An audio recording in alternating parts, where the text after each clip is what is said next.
बिस्मिल्लाहिर्रहमानिर्रहीम। आज की वीडियो में हम सीखने जा रहे हैं कि बच्चों को राइटिंग कैसे सिखाई जाए। तो ये वीडियो स्पेशली पेरेंट्स और टीचर्स के लिए, और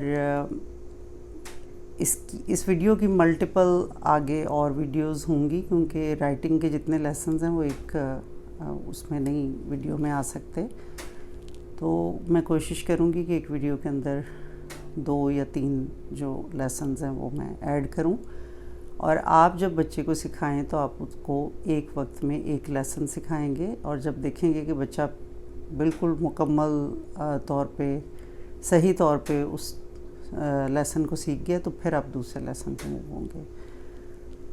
तो राइटिंग के लेसन्स पे जाने से पहले कुछ चीज़ें जो कि प्री रिक्विजिट्स हैं राइटिंग का, उनके बारे में मैं बात करना चाहूँगी। नंबर 1 तो ये कि छोटा बच्चा कब तैयार होता है राइटिंग के लिए। तो नॉर्मली 2 साल का बच्चा खुद चम्मच पकड़ के खाना खा सकता है। तो जब आपका बच्चा चम्मच को ठीक तरीके से पकड़ सकता है इन 3 उंगलियों के साथ, तो अब इसका मतलब है कि आपका बच्चा पेंसिल और मार्कर को पकड़ने के लिए भी तैयार है। नॉर्मली 2.5 साल तक जो है वो राइटिंग की एज स्टार्ट की जा सकती है, लेकिन उससे पहले बच्चे को पेंसिल पकड़वाने से पहले बच्चे को जो आपने लिखवाना है, यानी कि नंबर्स, लेटर्स, या आपने पिक्चर ड्रॉ करानी है उससे, वो उन चीज़ों का बच्चे को पता होना चाहिए। यानी कि अगर आप लेटर ए लिखने जा रहे हैं तो बच्चे को ही पता होना चाहिए कि ये लेटर ए है, वो कैसा लगता है, उसकी साउंड्स क्या हैं। तो पहले बच्चों को आप नंबर्स, लेटर्स सिखाएं, उनकी पहचान करवाएं, उनकी साउंड्स करवाएं। राइटिंग का मरहला काफ़ी बाद में आता है। दूसरी शर्त, जैसा कि मैंने कहा, कि बच्चे के मसल्स का स्ट्रॉन्ग होना ज़रूरी है। और ये ज़रूरी नहीं कि हर बच्चा एक ख़ास एज में जो है वो तैयार हो। हर बच्चे की डेवलपमेंट जो है वो डिफरेंट होती है, फ़िज़िकल भी और कॉग्निटिव भी, यानी ज़हनी और जिस्मानी नशोनुमा हर बच्चा अपने हिसाब से तय करता है, ग्रो करता है। तो जब आप देखें कि आपके बच्चे के मसल्स इतने स्ट्रॉन्ग हैं उंगलियों के कि वो पेंसिल पकड़ सके, तो आप समझेंगे बच्चा राइटिंग के लिए तैयार है। उससे पहले जो अर्ली चाइल्डहुड में एक्टिविटीज़ कराई जाती हैं, ख़ास तौर पे मॉन्टेसरी एजुकेशन के अंदर, जिसकी कुछ वीडियोस मैंने भी बनाई हैं। ट्रांसफरिंग एक्टिविटीज़ हैं जिसमें बच्चों को चम्मच से चीज़ें ट्रांसफ़र करना सिखाया जाता है। क्लोथ पेंस की हैं, सेंसरी प्ले में है, प्ले डो है, मिट्टी के साथ खेलना। हर वो एक्टिविटी जिसमें बच्चा हाथों को इस्तेमाल कर रहा है, वो उसकी उंगलियों और हाथों के मसल्स को मज़बूत कर रही है। और जब ये मसल्स मज़बूत इनफ मज़बूत हो जाते हैं तो फिर बच्चे राइटिंग के लिए तैयार हो जाते हैं। तो राइटिंग, अब जो मैं ये लेसन्स आपको सिखाऊंगी, अब मैं कुछ उसके बारे में बात करती हूँ कि इन लेसन्स के अंदर बच्चे एक तो राइटिंग सीख रहे हैं, उसके साथ सेल्फ़ कंट्रोल की स्किल जो है, बच्चों की सोशल इमोशनल स्किल है, वो भी सिखाई जाती है। उसको कैसे ऐड किया जाता है राइटिंग के साथ, वो भी मैं आपको एक्सप्लेन करती हूँ। तो सबसे पहले तो मैं आपको ये बताऊँ कि आपको राइटिंग सिखाने के लिए टूल्स क्या चाहिए। तो आपको 3 चीज़ें चाहिए। एक तो वाइट बोर्ड, एक ड्राई एरेस मार्कर और एक एन अरेसर अगर इस तरह का ना हो तो कोई पुरानी जुराब या कोई कपड़ा ले लें, और अगर आपके पास वाइट बोर्ड भी नहीं है तो पेपर ले लें। बेहतर है कि पेंसिल की बजाय मार्कर का इस्तेमाल किया जाए, क्योंकि मार्कर ज़रा डार्क होता है और बच्चे आसानी से उसको देख सकते हैं। इन 3 चीज़ों के अलावा आपको चाहिए कोई और गैजेट जिससे आप म्यूज़िक प्ले कर सकें। अब म्यूज़िक का राइटिंग के साथ क्या ताल्लुक़ है, ये सेल्फ़ कंट्रोल वाला पार्ट है। तो पहले तो आप बच्चे को कुछ रूल्स बताएंगे कि जब आप राइटिंग सिखाने जा रहे हैं तो बच्चे को कहेंगे कि हमारी राइटिंग के कुछ रूल्स हैं। उनमें से एक रूल तो ये है कि जब मैं म्यूज़िक प्ले करूँगी या करूँगा तो आपने राइटिंग को स्टार्ट करना है, और जब मैं म्यूज़िक स्टॉप कर दूँगी तो आपने स्टॉप हो जाना। तो बच्चा जब फॉलो करता है म्यूज़िक को स्टार्ट एंड स्टॉप करना, उससे वो सेल्फ कंट्रोल सीख रहा है। आप कोई भी बच्चों का नर्सरी राइम लगा लें, कुछ कंप्यूटर पे लगा लें, फ़ोन पे लगा लें। अच्छा, दूसरी चीज़ ये आपने बच्चे को बतानी है कि जब आप लिखेंगे और आपसे सही नहीं लिखा गया, आपने गलती की है, तो अपने अरेस नहीं करना, क्योंकि छोटे बच्चों में ये टेंडेंसी भी होती है कि उनसे थोड़ी सी गलती होती है तो वो उसको अरेस करना शुरू कर देते हैं और फिर अपना अच्छा काम भी अरेस करते जाते हैं। इस चीज़ से बच्चे सीखेंगे कि अरेस ना करने से भी सेल्फ कंट्रोल सीखेंगे। और तीसरी चीज़ जो इसके अंदर एडेड है इन राइटिंग लेसन्स में, वो ये वर्बलाइज करना, यानी कि जो आप लिख रहे हैं या ड्रॉ कर रहे हैं उसको आपने साथ बोलना है। तो फॉर एग्ज़ाम्पल हमारा पहला लेसन है जिसका नाम है डॉट। तो बच्चा डॉट लगाएगा बोर्ड पे, या आप जब उसको सिखाएंगे तो आप कहेंगे कि हम डॉट, आपने डॉट लिखा और डॉट बोला। तो इसके अलावा हर लेसन के साथ एक छोटी सी स्टोरी एडेड होगी, और स्टोरी का पर्पस जस्ट राइटिंग को इंटरेस्टिंग बनाना या बच्चों को मोटिवेट करना है। तो आप बेशक अपनी खुद से स्टोरी बना लें या आप मेरी स्टोरीज़ को शेयर कर लें, इट्स अप टू यू। चलिए जी, तो हमारा जो फर्स्ट लेसन है उसका नाम है डॉट। तो उसके साथ स्टोरी हम ये करेंगे इन्वॉल्व कि हम बच्चे को ये कहेंगे कि हम बाहर निकले हैं और बारिश होना शुरू हो गई है। तो बारिश के जो कतरे हैं, रेन ड्रॉप्स, वो डॉट्स की शक्ल में ज़मीन पे गिर रहे हैं। हम ये देखेंगे कि हमने डॉट्स को कैसे ड्रॉ करना है। तो आप राइटिंग के रूल बताएं बच्चे को कि जब हम राइटिंग कर रहे होंगे तो हमने म्यूज़िक को फॉलो करना है। जब म्यूज़िक स्टार्ट होगा तो हम राइटिंग स्टार्ट करेंगे, जब स्टॉप होगा तो रुक जाएंगे, और गलती होगी तो अरेस नहीं करेंगे। और साथ आपने जब लिखना है तो आपने वर्ड डॉट बोलते जाना है। तो let me start the music first.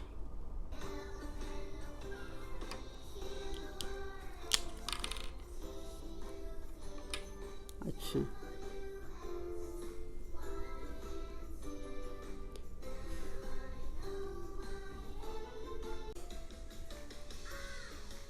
Dot dot dot dot dot dot dot dot dot dot dot dot dot. अब बेशक आप म्यूज़िक थोड़ी देर के लिए पॉज कर दें और बच्चे रुक जाएगा। अब देखें कि इस तरह डॉट्स जो हैं वो जुड़े हुए नहीं हैं। अगर बच्चा जोड़ता है तो आपने उसको रिमाइंड कराना है, अरेस नहीं करने देना। Start the music again. Dot dot dot dot dot dot dot dot dot dot dot dot dot dot dot dot dot dot. मैं फिर एक दफ़ा म्यूज़िक बंद करती हूँ, बच्चा रुक जाएगा, फिर स्टार्ट करें और बच्चे को कंटिन्यू करने दें। Dot dot dot dot dot until के बच्चे का जो बोर्ड है वो डॉट्स से फिल हो गया। That is the first lesson. अब जब आप देखें कि बच्चे के डॉट्स में स्पेसेस हैं, वो इस तरह यूं करके जुड़े हुए नहीं हैं, और बच्चे ने अरेस नहीं किया, म्यूज़िक के साथ स्टॉप एंड स्टार्ट किया, तो इसका मतलब है कि बच्चा अगले लेसन पे जाने के लिए तैयार है। तो अब करते हैं, देखते हैं कि अगला लेसन क्या है। तो जो हमारा सेकंड लेसन है उसका नाम है डाउन लाइन।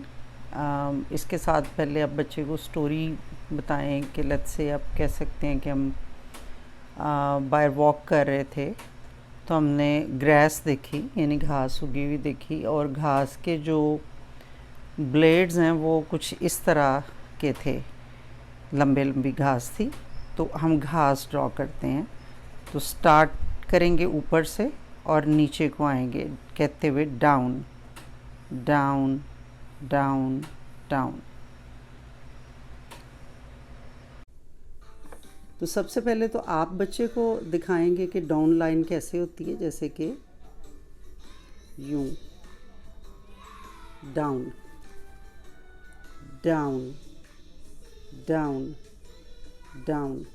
आपने डेमोन्स्ट्रेट किया इस तरह। अब आप बच्चे को कहेंगे कि योर टर्न।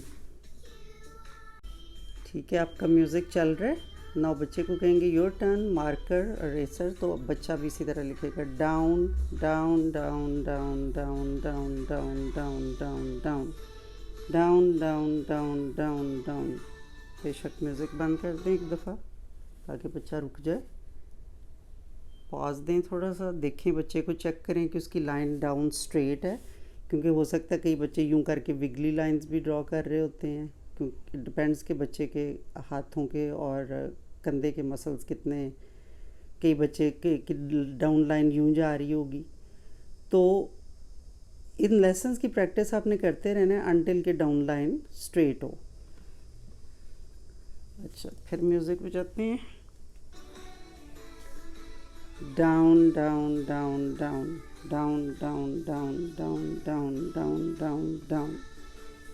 अब बच्चे का बोर्ड भर गया है, फिनिश हो गया है। Let's stop the music. ये चूँकि मेरी तो एक एडल्ट राइटिंग है ना, लेकिन ज़रूरी नहीं है कि छोटा बच्चा परफेक्टली डाउन लाइंस इसी तरह जो है वो लगाएगा, लिखेगा। विगली होंगी, टेढ़ी होंगी। प्रैक्टिस करते रहें अनटिल के बच्चा जब स्ट्रेट डाउन लाइन लगाना सीख ले। तो अब आप समझें कि आपका सेकंड लेसन जो है वो ख़त्म हुआ, या बच्चे ने सीख लिया। अब आप थर्ड लेसन पे तब जाएंगे। इसकी एक्सटेंशन अब मैं दिखाती हूँ कि लाइनों से, डॉट्स और लाइंस के साथ अब हम क्या चीज़ें और बना सकते हैं। मतलब me erase the board first. हाँ जी, अब आपके बच्चे ने 2 लेसन सीख लिए हैं, एक डॉट लेसन और एक डाउन लेसन। आप उसको बताएंगे कि हम डॉट और डाउन दोनों को यूज़ करके क्या बना सकते हैं। तो डाउन डॉट क्या बना, पूछें बच्चे से, लोअर केस आई। अब ये जो लोअर केस लेटर्स हैं, इनकी पहचान बच्चे को राइटिंग से पहले होनी चाहिए। बच्चों को पता होना चाहिए कि lower case upper case letters जो हैं वो कैसे होते हैं। अच्छा, आप खाली डाउन लाइन लगाएं और पूछें बच्चे से कि ये क्या है। ये लोअर केस एल हो सकता है, ये नंबर 1 हो सकता है, ये अलिफ हो सकता है। तो 3 चीज़ें अब आपने 3-4 इकट्ठी इन 2 छोटे छोटे लेसन्स या 2 छोटी सी लाइनों के साथ बच्चे को सिखा दी हैं। लोअर केस एल भी ऐसे लिखा जाता है, लोअर केस आई डाउन और डॉट के साथ होता है, नंबर 1 भी ऐसे लिखा जाता है, अलिफ उर्दू का वो भी ऐसे लिखा जाता है। तो आई थिंक मैं यहाँ पे स्टॉप करती हूँ।